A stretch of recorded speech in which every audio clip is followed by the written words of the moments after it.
चाळीसगावात कोट्यवधी रुपयांचे ड्रग्ज महामार्ग पोलिसांकडून जप्त। पोलिसांनी आज मोठी कारवाई करत कोट्यवधी रुपयांचा अंमली पदार्थाचा साठा जप्त केला आहे।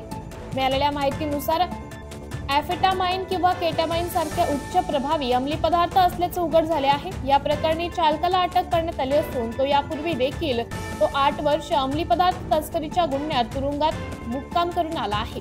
घटनास्थळी पोलीस अधीक्षक माहेश्वर रेड्डी तात्काळ पोहोचले असून संपूर्ण परिसर बंदोबस्तात घेण्यात आला होता।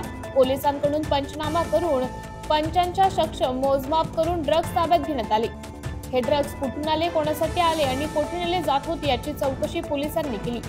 मारुती कंपनीची ब्रेझा क्रमांक DL 9CBB 7771 या क्रमांकाच्या गाडीतून हे ड्रग्ज औरंगाबाद मार्गे बंगलोर नेले जात होते। कन्नड घाटाखाली वाहतूक शाखेच्या पोलिसांनी नाकाबंदी केली असता ब्रेझा आली। चालकाला गाडीत काय हे विचारलं असता कुछ मत पूछो साहब, आपको क्या चाहिए बोलो असं ड्रायव्हर बोलला। संशय आल्याने पोलीस उपनिरीक्षक शशिकांत पाटील आणि वाहतूक पोलिसांनी गाडी अडवून तपासून पाहिलं असता त्यात ड्रग्ज हा साठा आढळून आला।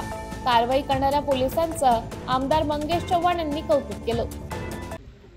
आज चाळीसगावला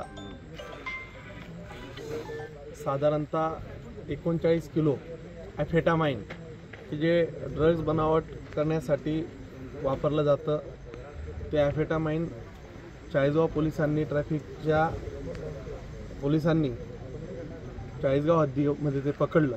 खरं तर त्याची ज्यावेळेस माहिती घेतली त्यावेळेस असं लक्षात आलं की ह्या ड्रग्जची किंमत साधारण 1 करोड ते 1.5 करोड रुपये पर किलो, म्हणजे 40 ते 60 कोटी रुपयाचा एम्फेटामाइन ड्रग्ज हे चाळीसगावच्या हद्दीत हस्तगत करण्यात आलं। खरं तर हे